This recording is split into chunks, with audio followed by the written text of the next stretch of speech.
Liquid petroleum, aka crude oil and its refined products such as tar, lubricating oil, gasoline, and kerosene. These effects of spilled petroleum on marine organisms can be lethal or sublethal, the lethal effects being much more obvious after a large spill.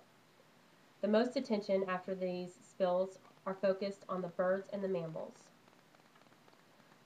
Recently, 900 bald eagles, 250,000 seabirds, 2,800 sea otters, and 300 harbor seals were killed directly by the Exxon Valdez spill.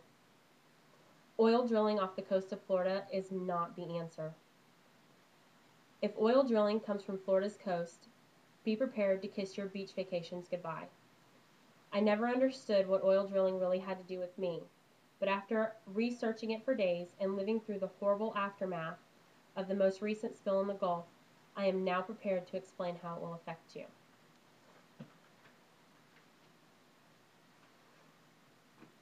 First, I will tell you what oil drilling is.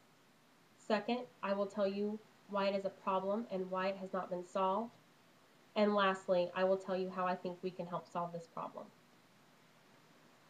Oil drilling is the process of perforating the Earth's surface and rock layers to extract fossil fuels or oil for energy production. Oil can be found all over the world and it is drilled in many countries. Oil is formed from the organic decay of plants and animals that existed millions of years ago. In the absence of oxygen between the Earth's layers, the decaying process of this organic waste will eventually lead to oil production. This problem of offshore drilling still exists because of people's greed for money, not caring about the future of others, and people's ignorance of thinking that gas prices will go down. Government and oil companies are constantly and still pushing the state of Florida for access to our oil refinery. In Washington, President Obama's pledge to open huge areas for offshore drilling does more than expand potential oil and gas production. It creates an opportunity to pressure oil companies to pay billions of dollars for past deep water oil production if they want to drill in the new areas. On April 9, 2010, Delta National Wildlife Refuge in Louisiana reported being in peril after at least 18,000 gallons of crude oil were spilled into its waters. An area of approximately 160 square miles had been impacted by the spill. 40 square miles of marsh and 120 square miles of offshore.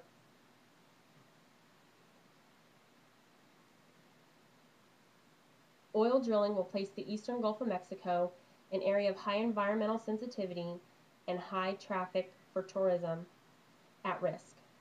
Presently, the region supports numerous species of wildlife, major commercial and recreational fisheries, and several species of endangered animals. Seismic surveys required the use of air guns, which used explosive blasts to map rock formations on the sea floor.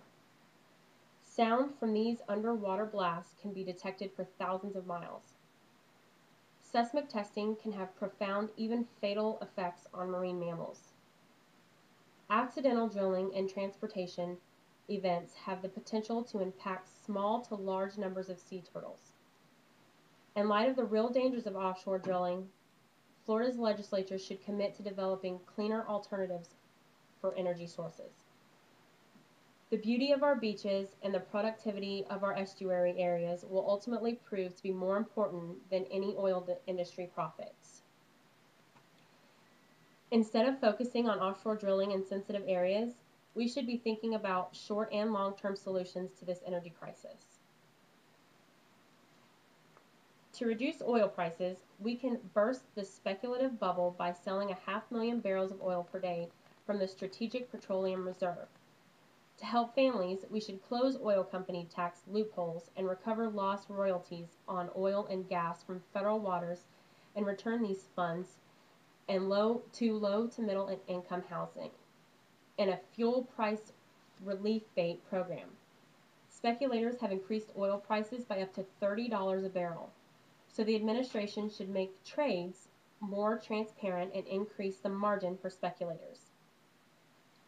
In the long run, we must move beyond oil by investing in clean, sustainable biofuels such as cellulose, ethanol, and require and promote super fuel efficient cars. We should shift tax incentives away from fossil fuels and toward more clean alternative energy and efficiency. The real solution to this energy crisis and to the climate crisis is to innovate, become more efficient, and move forward.